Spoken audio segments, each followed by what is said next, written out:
Hello everyone good morning all of you. Punjab competitive study ਤੇ ਤੁਹਾਡਾ ਸਵਾਗਤ ਹੈ।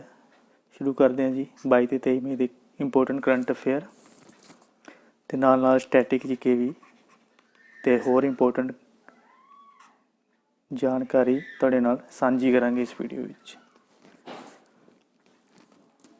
ਡੀਫ 올림픽 2021 ਜੋ ਕਿ ਹੁਣ 2022 ਵਿੱਚ ਖੇਡਿਆ ਗਿਆ, ਉਹਦੇ ਵਿੱਚ ਇੰਡੀਆ ਵੱਲੋਂ ਕਿੰਨੇ ਮੈਡਲ ਜਿੱਤੇ ਗਏ ਹਨ? ਇਹ ਮੈਡਲ ਜਿੱਤੇ ਗਏ ਹਨ 17 ਮੈਡਲ, ਜਿਸ ਦੇ ਵਿੱਚ 8 ਗੋਲਡ, 1 ਸਿਲਵਰ ਤੇ 8 ਬ੍ਰੌਂਜ ਮੈਡਲ ਜਿੱਤੇ ਗਏ। ਤੇ ਇਹ ਡੀਫ 올림픽 ਹੋਏ ਹਨ ਬ੍ਰਾਜ਼ੀਲ ਦੇ ਵਿੱਚ। ਪਹਿਲੇ ਨੰਬਰ ਦੀ ਗੱਲ ਕੀਤੀ ਜਾਵੇ ਤਾਂ ਯੂਕਰੇਨ ਜੋ 138 ਮੈਡਲ ਦੇ ਨਾਲ, ਦੂਜੇ ਨੰਬਰ ਤੇ USA 50 ਮੈਡਲ ਦੇ ਨਾਲ ਤੇ ਤੀਜੇ ਨੰਬਰ ਤੇ ਈਰਾਨ 40 ਮੈਡਲ ਦੇ ਨਾਲ। ਇਹ ਮਾਸਕਟ ਹੈ ਜੀ ਡੀਫ 올림픽 ਦਾ ਗੁਆਹਾਟੀ ਤੇ ਮੋਟੋ ਸੀ sports come from our heart. ਆ ਜੋ 8 ਗੋਲਡ ਮੈਡਲ ਜਿੱਤੇ ਹਨ ਇਹ ਉਹਨਾਂ ਤੁਸੀਂ ਸਕਰੀਨਸ਼ਾਟ ਲੈ ਸਕਦੇ ਹੋ, ਜੋ ਅਲੱਗ-ਅਲੱਗ ਗੇਮਸ ਦੇ ਵਿੱਚ 8 ਗੋਲਡ ਮੈਡਲ ਜਿੱਤੇ ਹਨ। ਲਾਸਲੈਨ ਟੋਬਰੋ ਨੇ ਕਿਸ ਨੂੰ ਆਪਣਾ MD ਤੇ CEO ਅਪਾਇੰਟ ਕੀਤਾ ਹੈ? ਲਾਸਲੈਨ ਟੋਬਰੋ ਜੋ ਕਿ ਹੁਣੇ ਪਿਛਲੇ ਹਫਤੇ 5ਵੀਂ ਲਾਰਜੈਸਟ IT ਸਰਵਿਸ ਦੇ ਰੂਪ ਵਿੱਚ ਉੱਭਰ ਕੇ ਆਈ ਹੈ, ਇਹਨਾਂ ਨੇ SN ਸੁਬਰਾਮਨਿਅਮ ਨੂੰ ਆਪਣਾ MD ਤੇ CEO ਅਪਾਇੰਟ ਕੀਤਾ ਹੈ। ਸੁਬਰਾਮਨਿਅਮ ਨੇ AM ਨਾਇਕ ਨੂੰ ਰਿਪਲੇਸ ਕੀਤਾ ਹੈ। ਲਾਸਲੈਨ ਟੋਬਰੋ ਦੇ ਫਾਰਮਰ ਜੋ ਕਿ CEO ਸੀ AM ਨਾਇਕ ਹੁਣ ਨਵੇਂ ਬਣ ਚੁੱਕੇ ਹਨ SN ਸੁਬਰਾਮਨਿਅਮ। ਕਿਹੜੇ ਰਾਜ ਦੇ ਵਿੱਚ ਜੋ ਕਿ ਨੰਜਰਾਇਣ ਟੈਂਕ ਹੁਣ 17ਵਾਂ ਵਰਲਡ ਸਨੈਕਚਰੀ ਦੇ ਰੂਪ ਵਿੱਚ ਸਾਹਮਣੇ ਆਇਆ ਹੈ? ਇਹ ਕਿਹੜਾ ਰਾਜ ਹੈ ਜੀ? ਇਹ ਹੈ ਤਾਮਿਲਨਾਡੂ। ਤਾਮਿਲਨਾਡੂ ਦੇ ਵਿੱਚ ਵਰਲਡ ਸਨੈਕਚਰੀ ਜੋ ਕਿ ਨੰਜਰਾਇਣ ਤਲਾਬ ਨੂੰ ਹੁਣ 17ਵਾਂ ਸੂਚਿਤ ਕੀਤਾ ਗਿਆ ਹੈ। ਇਹ ਸੀ ਕੁਛ ਇੰਪੋਰਟੈਂਟ ਤਾਮਿਲਨਾਡੂ ਦੇ ਵਰਲਡ ਸਨੈਕਚਰੀ ਜਿਸ ਨੂੰ ਤੁਸੀਂ ਯਾਦ ਰੱਖ ਸਕਦੇ ਹੋ। ਤੇ ਤਾਮਿਲਨਾਡੂ ਦੇ ਜੇਕਰ ਨੈਸ਼ਨਲ ਪਾਰਕ ਦੀ ਗੱਲ ਕੀਤੀ ਜਾਵੇ, ਇੰਪੋਰਟੈਂਟ ਨੈਸ਼ਨਲ ਪਾਰਕ, ਇਹ ਤੁਸੀਂ ਤਾਮਿਲਨਾਡੂ ਦਾ ਮੈਪ ਦੇਖ ਸਕਦੇ ਹੋ। ਇਹ ਕੁਛ ਇੰਪੋਰਟੈਂਟ ਨੇ ਇੱਥੇ ਮੁਕਰਤੀ ਨੈਸ਼ਨਲ ਪਾਰਕ ਜੋ ਕਿ ਨੀਲਗਿਰੀ ਤਾਹਰ ਜੋ ਕਿ ਸਟੇਟ ਐਨੀਮਲ ਹੈ ਤਾਮਿਲਨਾਡੂ ਦਾ, ਉਹਨਾਂ ਨੂੰ ਪ੍ਰੋਟੈਕਟ ਕਰਨ ਵਾਸਤੇ ਇਹ ਬਣਾਈ ਗਈ ਸੀ। ਇਹ ਰਹੀ ਨੀਲਗਿਰ ਨੂੰ ਪ੍ਰੋਟੈਕਟ ਕਰਨ ਵਾਸਤੇ ਮੁਕਰਤੀ ਨੈਸ਼ਨਲ ਪਾਰਕ। ਤੇ ਗਲਫ ਆਫ ਮਨਾਰ ਜਿੱਥੇ ਸੀ ਕਾਓ ਟੰਗੋਂਗ ਮਿਲਦੇ ਹਨ, ਇਹ ਰਹੀ gulf of Mannar. Guindy national park ਇਹ ਚੇਨਈ ਦੇ ਵਿੱਚ ਹੈ, ਗੁੰਡੀ ਨੈਸ਼ਨਲ ਪਾਰਕ। ਤੇ ਮੁਡੁਮਲਾਈ ਇਹ ਇੱਕ ਟਾਈਗਰ ਰਿਜ਼ਰਵ ਵੀ ਹੈ, ਮੁਡੁਮਲਾਈ ਇਹ ਇੱਕ ਟਾਈਗਰ ਰਿਜ਼ਰਵ ਵੀ ਹੈ। ਤੇ ਇੰਦਰਾ ਗਾਂਧੀ ਅੰਨਾਮਲਾਈ ਇਹ ਵੀ ਇੱਕ ਟਾਈਗਰ ਰਿਜ਼ਰਵ ਹੈ। ਇਹ ਨੈਸ਼ਨਲ ਪਾਰਕ ਜੋ ਕਿ ਤਾਮਿਲਨਾਡੂ ਦੇ ਕੁਝ ਇੰਪੋਰਟੈਂਟ ਨੈਸ਼ਨਲ ਪਾਰਕ ਹਨ। ਪੇਪਰ ਦੇ ਵਿੱਚ ਜ਼ਿਆਦਾਤਰ ਇੰਪੋਰਟੈਂਟ ਨੈਸ਼ਨਲ ਪਾਰਕ ਹੀ ਪੁੱਛਦੇ ਹਨ। ਬੰਬੇ ਸਟਾਕ ਐਕਸਚੇਂਜ ਦਾ ਚੇਅਰਮੈਨ ਕਿਹਨੂੰ ਅਪਾਇੰਟ ਕੀਤਾ ਗਿਆ ਹੈ? ਇਹ ਅਪਾਇੰਟ ਕੀਤਾ ਗਿਆ ਜੀ SS ਮੁੰਦਰਾ ਨੂੰ, ਯਾਨੀ ਕਿ ਸੁਭਾਸ਼ ਸਰੋਤਨ ਮੁੰਦਰਾ ਨੂੰ। ਇਹਨਾਂ ਨੂੰ ਚੇਅਰਮੈਨ ਨਿਯੁਕਤ ਕੀਤਾ ਗਿਆ ਹੈ ਬੰਬੇ ਸਟਾਕ ਐਕਸਚੇਂਜ ਦਾ। ਬੰਬੇ ਸਟਾਕ ਐਕਸਚੇਂਜ ਏਸ਼ੀਆ ਦੀ ਸਭ ਤੋਂ ਪੁਰਾਣੀ ਐਕਸਚੇਂਜ ਹੈ। 1875 ਦੇ ਵਿੱਚ ਇਹ ਇਸਟੈਬਲਿਸ਼ਡ ਹੋਈ ਸੀ। ਇਹ ਆਪਣੇ SS ਮੁੰਦਰਾ ਜੋ ਕਿ ਫਾਰਮਰ RBI ਗਵਰਨਰ ਵੀ ਰਹਿ ਚੁੱਕੇ ਹਨ। ਇਹ ਏਸ਼ੀਆ ਦੀ ਸਭ ਤੋਂ ਪੁਰਾਣੀ ਬੰਬੇ ਸਟਾਕ ਐਕਸਚੇਂਜ ਹੈ।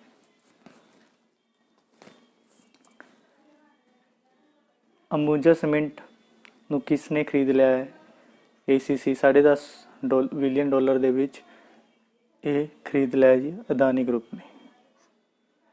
ਅਦਾਨੀ ਗਰੁੱਪ ਦੇ CEO ਹਨ ਗੌਤਮ ਅਦਾਨੀ,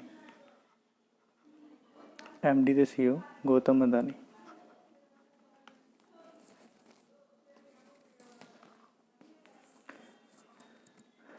ਵਡਨਗਰ ਇੰਟਰਨੈਸ਼ਨਲ ਕਾਨਫਰੰਸ ਇਹ ਕਿਹੜੇ ਸਟੇਟ ਵੱਲੋਂ ਹੋਸਟ ਕੀਤਾ ਗਿਆ?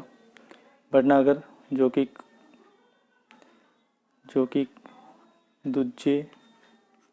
ਦੂਜੀ ਜਾਂ ਤੀਜੀ ਸਦੀ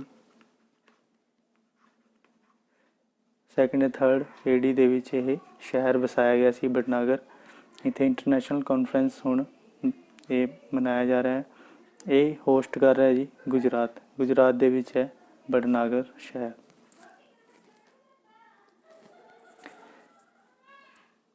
ਯੂਨੀਸੈਫ ਦੇ ਕੋਲ ਗੁੱਡਵਿਲ ਇੰਵੈਸਟਰ ਹੁਣ ਰਿਕਾਰਡ 20ਵੀਂ ਵਾਰ ਕੌਣ ਰਹਿਣਗੇ?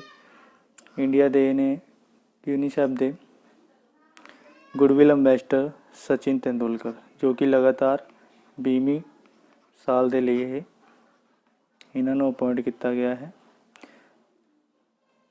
ਯੂਨੀਸੈਫ ਜੋ ਕਿ United nation international children emergency fund ਹੈ, ਅਤੇ ਸਾਡੇ UN ਦੇ ਵਿੱਚ ਜੋ ਇੰਡੀਆ ਨੂੰ ਰਿਪਰੈਜ਼ੈਂਟ ਕਰਦੇ ਨੇ ਪਰਮਾਨੈਂਟਲੀ ਉਹ ਨੇ TS ਤ੍ਰਿਮੂਰਤੀ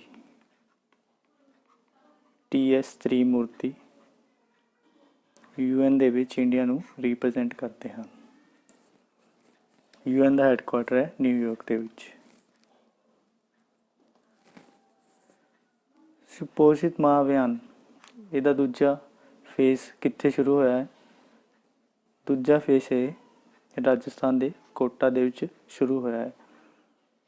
ਸਾਡੇ ਓਨੇਬਲ ਸਪੀਕਰ ਜੋ ਕਿ ਲੋਕ ਸਭਾ ਸਪੀਕਰ ਓਮ ਪ੍ਰਕਾਸ਼ ਬਿਰਲਾ ਦੇ ਵੱਲੋਂ ਇਹ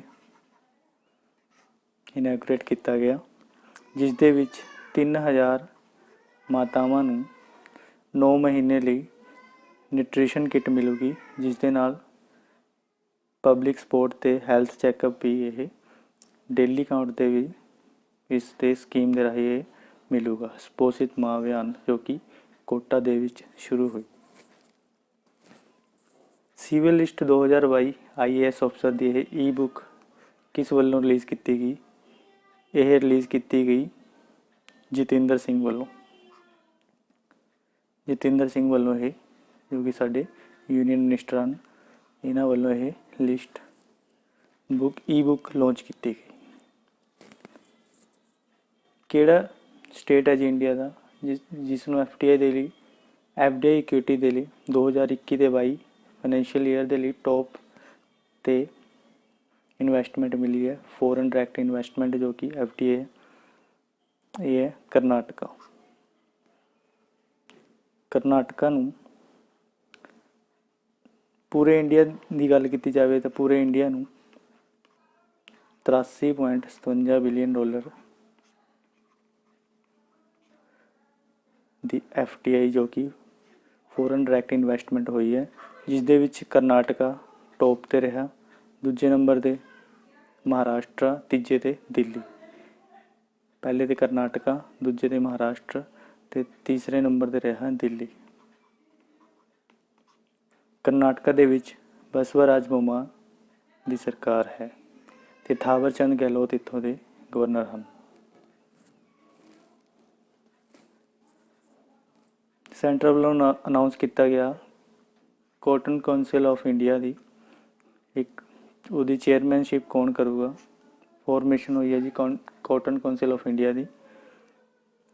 ਇਹ ਕਰਨਗੇ ਸੁਰੇਸ਼ ਅੰਮ੍ਰਿਤਲਾਲ ਕੋਟਕ। 28 ਮਈ 2022 ਨੂੰ ਇਹਨਾਂ ਦੀ ਪਹਿਲੀ ਮੀਟਿੰਗ ਹੋਣ ਜਾ ਰਹੀ ਹੈ, ਜਿਸ ਦਾ ਮੇਨ ਮਕਸਦ ਹੈ ਇੰਡੀਆ ਦੇ ਵਿੱਚ ਕਾਟਨ ਜੋ ਕਿ ਇੰਪਰੂਵਮੈਂਟ ਕਰਨਾ, ਕਾਟਨ ਇੰਡਸਟਰੀ ਨੂੰ ਵਧਾਵਾ ਦੇਣਾ। ਸੁਰੇਸ਼ ਅੰਮ੍ਰਿਤਲਾਲ ਕੋਟਕ ਨੂੰ ਨया ਚੇਅਰਮੈਨ ਬਣਾ ਦਿੱਤਾ ਗਿਆ ਹੈ ਕਾਟਨ ਕਾਉਂਸਿਲ ਆਫ ਇੰਡੀਆ ਦੇ। ਇੰਡੀਆ ਤੇ UAE ਇੱਕ ਸਟਾਰਟਅਪ ਬ੍ਰਿਜ ਕਿੱਥੇ ਲਾਂਚ ਕੀਤਾ ਗਿਆ? India UAE startup bridge launch ਕੀਤਾ ਗਿਆ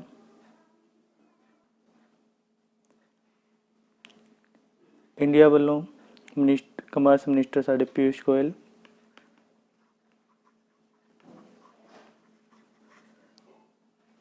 ਤੇ UAE ਵੱਲੋਂ ਉਹਨਾਂ ਦੇ ਮਿਨਿਸਟਰ ਆਫ ਇਕਨੋਮਿਕ ਅਬਦੁੱਲਾ ਵਿੰਤੋਕ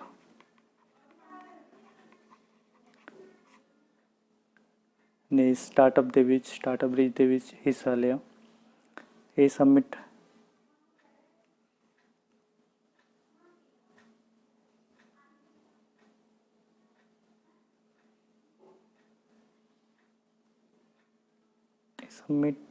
ਇਹ ਸਮਿਟ ਮੁੰਬਈ ਦੇ ਵਿੱਚ ਹੋਈ।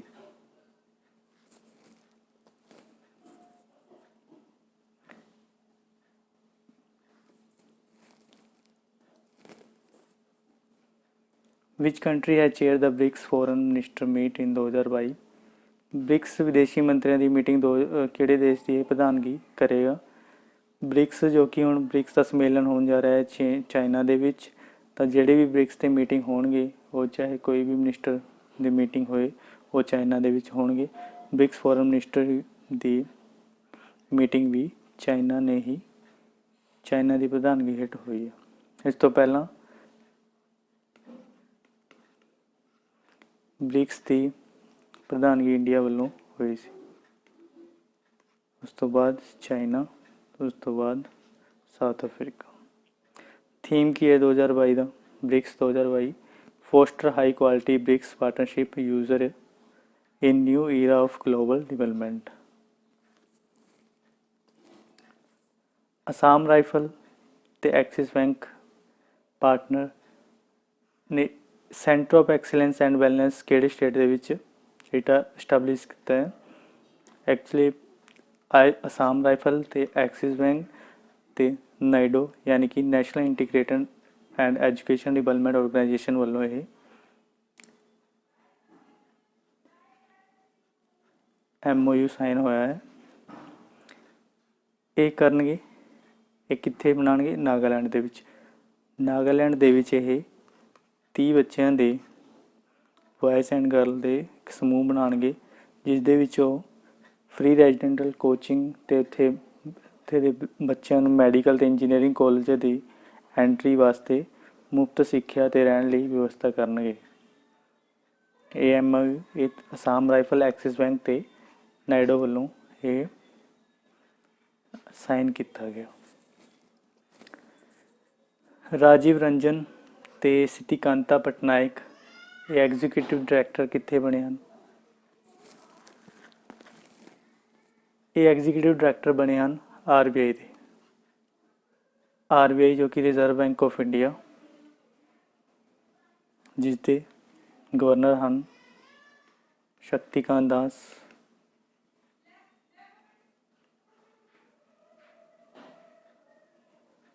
ਤੇ ਰਾਜੀਵ ਰੰਜਨ ਜੋ ਕਿ ਮੋਨੇਟਰੀ ਪਾਲਿਸੀ ਦੇਖਣਗੇ ਤੇ ਪਟਨਾਇਕ ਦੇਖਣਗੇ department of economic and policy research. ਇਹ ਸੀ ਜੀ ਕੁਛ ਇੰਪੋਰਟੈਂਟ 22 ਤੇ 23 ਮਈ ਦੇ ਕਰੰਟ ਅਫੇਅਰ। ਮਿਲਦੇ ਹਾਂ ਅਗਲੀ ਵੀਡੀਓ ਵਿੱਚ। Thanks for watching.